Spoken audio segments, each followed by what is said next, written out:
Ito yung sinasabing unang kagat, palaman lahat. Ayan. Talagang unang step mo pa lang, talagang punong-puno na yung bibig mo ng mga sangkap. Talagang halo-halo. Ayun, oh, tingnan nyo, guys. Oh. Solid, oh. Hanggang dito yung sangkap, oh. Kalahati. Yung mga sago sa baba, yung mga sangkap, ayan, oh, kompleto. For sure, unang-unang mapapansin mo is yung kanyang lalagyan. Napaka-cute, napakaganda, and yun nga, yung division ng kulay. Merong parang coffee sa taas, and parang cream dito sa baba. Ayan. Ang gandang pang regalo, promise. Yes po. Oh, for me. Oh, I give it for you, to you. Actually, unang tingin ko pa lang, alam ko na eh.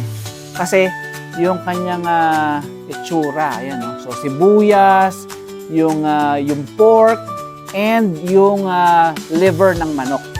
Ito nga. Woo! Para akong kumain sa aling lusing. Promise yan.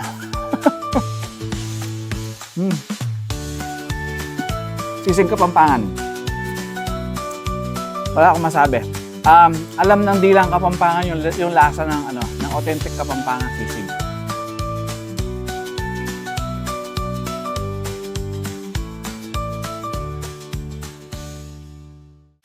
What's up mga kabalen? So another day, another vlog na naman para sa atin. At syempre, we do not forget to thank God for giving us another opportunity na makapag-vlog sa araw na ito. Ayan. So, this time, another Filipino business na naman ang ating napasyalan.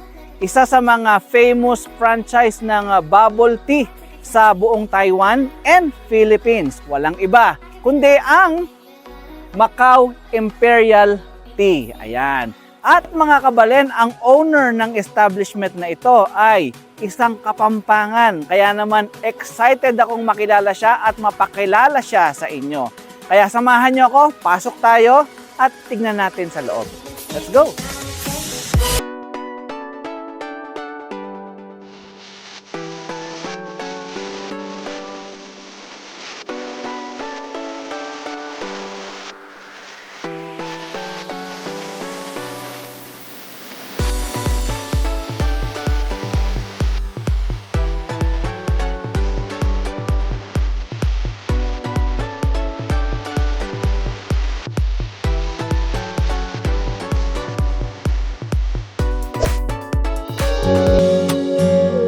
Alright kabalen, no? So nandito na tayo ngayon sa loob ng Macau Imperial Tea, Parsons Place. Ayan. So nakikita nyo naman, no? Napakaganda ng kanyang venue. Very aesthetic, sabi nga nila. At kung titignan nyo yung kanilang mga tables and chairs, talagang simple but elegant. And this mural hill, talagang pinapakita niya na Canadian and Philippines all together ang concept, ang ambience. Ayan.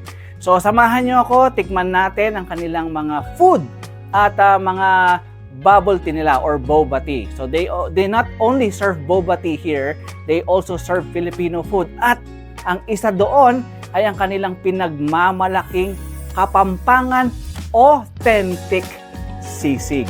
Ayan. So excited ako dahil matagal-tagal na akong hindi nakakakain ng original authentic na Kapampangan na sisig. Kaya, let's go! Tignan natin. And as you can see here, no, they have their menu here on their counter. So it means they do not only serve mga bubble tea, they also serve food here. And yun nga, in particular, ang ating paboritong authentic Kapampangan sisig. They also have isaw, mga street foods, and kung gusto niyo mag-breakfast, meron din sila ditong mga silog na talagang naging favorite natin sa Pilipinas. At eto pa, meron silang mga iba't ibang product dito like itong bagnet chicharon, itong mga chicken skin na talagang homemade. They also have eto mga hopya. Yan. So marami silang mga tinitinda ditong mga delicacies na Filipino. Okay. So medyo gutom na tayo. Tikman na natin ang kanilang pagkain at syempre ang kanilang mga specialty na bubble tea. Tara!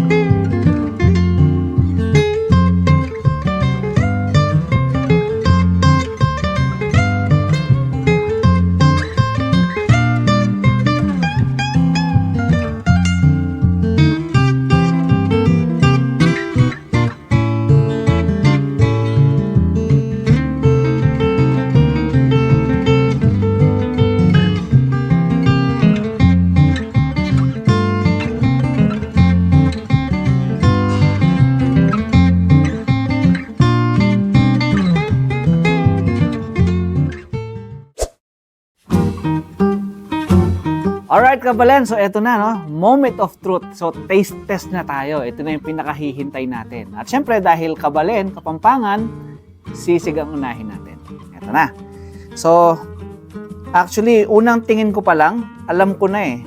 Kasi, yung kanyang itsura, ayan, no? So, sibuyas, yung pork, and yung liver ng manok. Yan. So, yun lang naman talaga yung pinaka-basic ng authentic Kapampangan sisig eh. And then, nagtatalo na lang doon sa timpla. So, ngayon, tikman na natin siya. Unahin natin na ito lang, walang rice.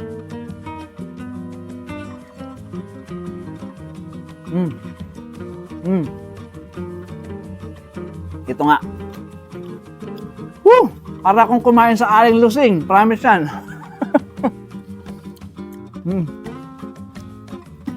Sisig Kapampangan. Wala akong masabi. Alam ng dilang Kapampangan yung lasa ng authentic Kapampangan sisig. Yung medyo maasim-asim siya dahil sa kalamansi or sa lemon. And then yung texture ng baboy na talagang tinadtad. And meron siyang lasa ng sibuyas. Yan. Wow, sarap. Ngayon, tikman natin siya with rice.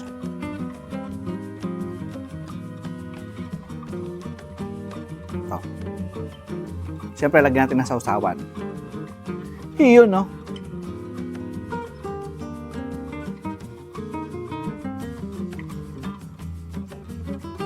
Ooh.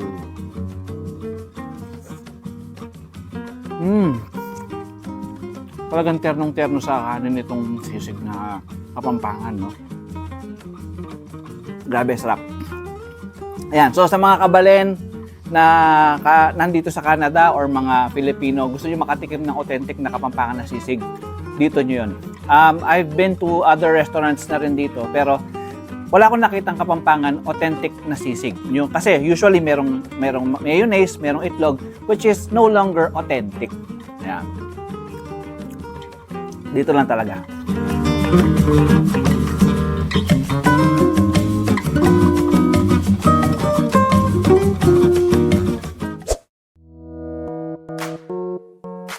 Alright, so eto na, no? Ang titikman naman natin next ay yung kanilang mga pinagmamalaking boba tea or milk tea sa atin sa Pilipinas. Yes. So, isa-isahin natin itong mga to and papadescribe natin kay ate ano ba yung mga nandito. And si Ate Chen nga pala, one of the staff here in Macau Imperial Parsons Place. Okay. Ate, tulungan mo naman kami kung ano ba tong mga to and ano ba yung meron dun sa ingredient niya. Yes po. Okay. So, unahin natin to? Apo. Sige. Okay.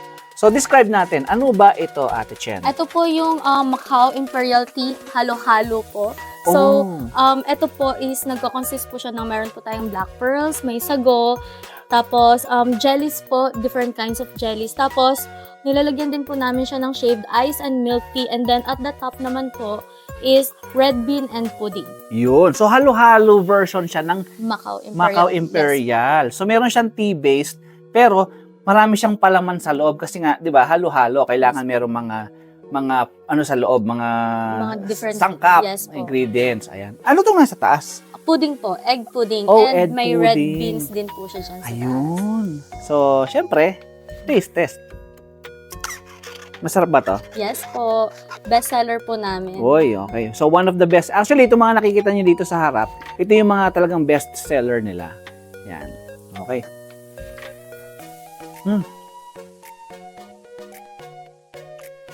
Ito yung sinasabing unang kagat, palaman lahat. Ayan. Talagang unang step mo pa lang, talagang punong-puno na yung bibig mo ng mga sangkap. Talagang halo-halo. Ayun, tingnan nyo, guys. So, solid, hanggang dito yung sangkap, kalahati. Yung mga sago sa baba, yung mga sangkap, ayan, kumpleto. Busog na busog ka dito. Wow, sarap Opo. Nilalagyan din po namin siya ng cheesecake sa gitna po para mas lalo po siyang sumarap pa po. Guys, ang sarap. Recommended siya. So kung nag-crave kayo ng halo-halo, gusto niyo makatikim ng masarap na Macau milk tea halo-halo, ayan. The best siya. Next tayo, ate. What's this? Ito po yung tinatawag po naming over the rainbow soda. Kung makikita niyo po kaninang video, it consists po of 3 colors. So sa top po is yung blue color, sa middle po is yellow color, and sa baba naman po is red color po siya. So, sa taas po, blue curacao. Sa gitna naman po is lemon flavor. And sa bottom po natin is strawberry flavor po. Oh, kaya lang siya naging ganito kasi dahil naka-stagnant na siya. Yes. So yung kulay medyo bumaba na. Bumaba Nag-mix na dun sa liquid. Apo. Ayan. So, tikman natin Sige. ate. Bestseller niyo rin to. Yes po. Ito po yung bestseller po namin sa soda series po namin. Soda series. Yes po. So, para siyang soda-based Yes drink. po. Yes po. Oh. And meron din po siyang Yakult po. So, it's very yummy po. Wow. And, ang ganda ng ang ganda ng lalagyan niya. Oh. So, not your typical milk tea na parang plastic na baso tas may dome. Yes. So, social. Ang ganda. Pwede mong iuwi. Tapos Yes. gawin mong tumbler. Personal tumbler. Uy, ang ganda ng niyo. Oh. Uy, meron pa siyang ganyan, stopper. Oh. So, ibig sabihin, pwede ko siyang inumin na pa ganon. Pwede po. Pero ano po kasi siya, slushy type po kasi siya. So, Mm. need niyo po siyang tanggalan para ma-drink na po. Okay, so tatanggalin natin yung taas. Ayan, meron siyang ganito, oh. Ayan, oh. So, I got the impression na pag nandito to, pwede ko siyang inumin na pa ganyan. Pwede. Oh, di ba? Ayan. Pero yun nga, recommend ni ate tanggalin daw. Apo. Ayan, so do you recommend na inumin ko sa as it is or ihalo Ihalo niyo po. para maghalo-halo Yes. na yung lasa? Okay, so halo natin. Yun. So nagiging violet na yung baba, oh. Yun. So taste test.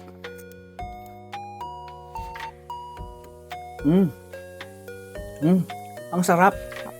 Parang soda citrusy type po Oo. siya na Citrusy type na parang ang soda. Yes po. Sa mga Kapampangan dyan, mga taga-Angeles, baluit ang yakot ketang dun sa sa Toto Bits ng Angeles City. Parang gano'n yung lasa niya, yung yakot. Hanap ako ng clips, papakita ko sa inyo yun. Gano'n, medyo gano'n ang lasa. Galing, ang sarap.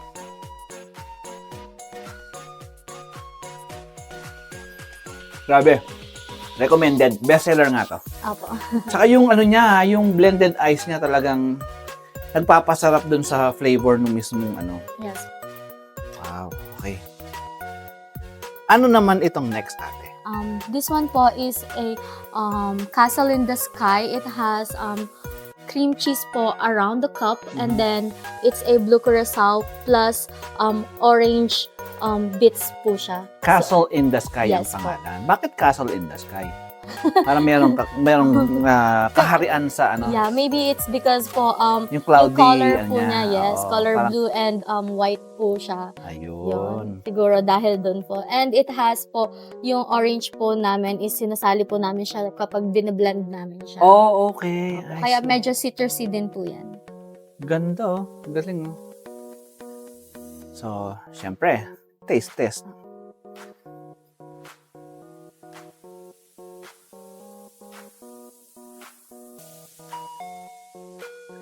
Citrusy, sweet, Yes po. and hindi ko ma-explain eh. Para ako nakakalasa ng orange. Yes po. Yung flavor ng orange, yung pongkan. Yes po. Kasi yun po yung hinahalo namin Ayun. talaga dyan. Yes po. Sarap. So it's something na hindi ko kayang i-explain, pero all I can say is talagang masarap siya. Yes po. Recommended siya. So, pag napadpad kayo dito, I suggest isa ito sa mga tikman niya. Masarap.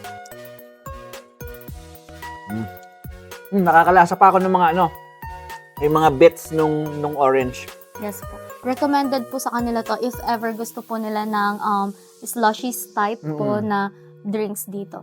So meron talaga siyang totoong orange, no? Kasi Yes, nalasahan ko yung mga bits of Yes po. na of orange eh. Yes po. Sinasama po namin siya sa blender po namin. Para Sarap. at least yung lasang-lasa po talaga yung orange. Nice. Okay. So far so good, no? Talagang each of the drinks na natikman natin ay talagang standing out talaga. Next na po tayo. Wow, ito. For sure, unang-unang mapapansin mo is yung kanyang lalagyan. Napaka-cute, napakaganda, and yun nga, yung division ng kulay. Merong parang coffee sa taas and parang cream dito sa baba. So, ano naman po ito? It says, for me, for you. Yes, ito po is isa po to sa mga signature drink po namin. So we have two kinds po ng ganito. Ito pong for me is a iced coffee drink po siya. Oh, okay. So sa taas po is espresso po, tapos sa baba po yung ating milk po, para hindi naman po siya yung totally mapait po. Ayun. So, coffee siya. Yes po. And one of the best seller din. Yes po. So, kaya pala meron siyang dark portion sa baba kasi Yes. yun yung espresso. Yes po. And Okay. mix nyo po muna before drinking. So, Sige. So, hahalo natin. Apo. Ganda talaga ng grabe. Parang gusto kong iuwi tapos gawin kong personal kong tumbler. Ang ganda yung mga ears niya, ang cute. Yes. Tsaka yung at least yung 'di ba? Yung colors. Yung yes. yung niya, yung label niya. Yes po. Yan. Ang gandang pangregalo, promise. Yes po. Oh, for me. Oh, I give it for you, to you. Wala. Uy, galing, oh. Wow. So, halo. Yes po. Wow. Guys, pagbukas ko, and medyo lumapit na sa akin, naamoy ko talaga yung amoy ng coffee. So, I think sa mga nakafollow sa akin talaga, alam nyo na mahilig ako sa kapeng matapang. Yung kaya kang ipaglaban.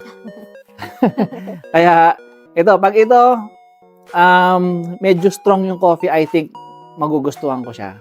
Kasi gusto ko yung, yung bittersweet na coffee. Okay.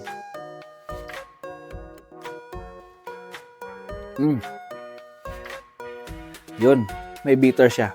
So, bittersweet siya. Naranasan ko yung naranasan ko yung pait ng kape, tapos yung touch of sweetness niya. Ng milk. Oo, tsaka yung creaminess ng milk. Pero gusto ko talaga nag-i-stand out yung kape. Para sa akin, Kaya sa mga gustong mahilig talaga sa kape, this one's for you. Uy, glass pala to. Yes po. Glass, oh. Ito ba? Plastic po yan. Ito plastic. Ito po glass. Wow! O, talagang pwede mo ang iuwi.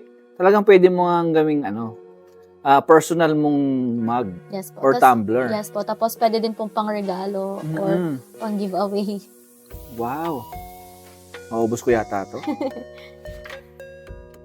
Sarap. Opo. Okay.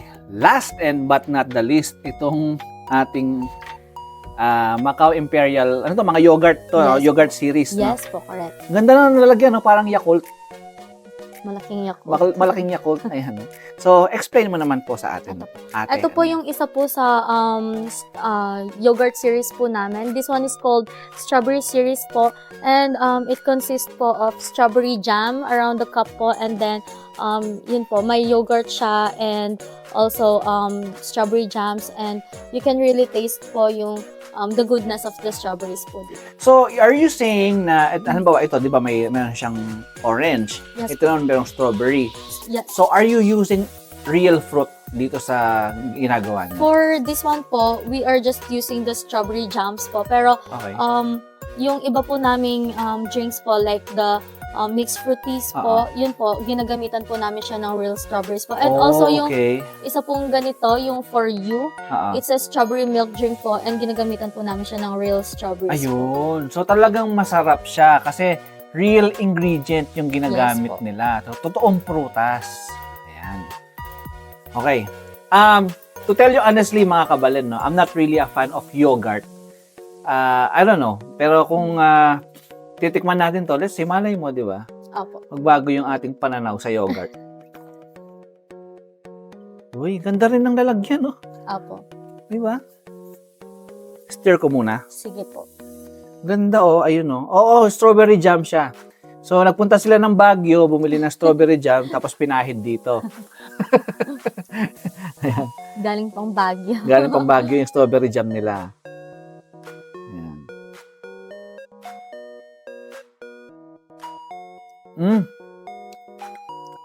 Grabe, sarap.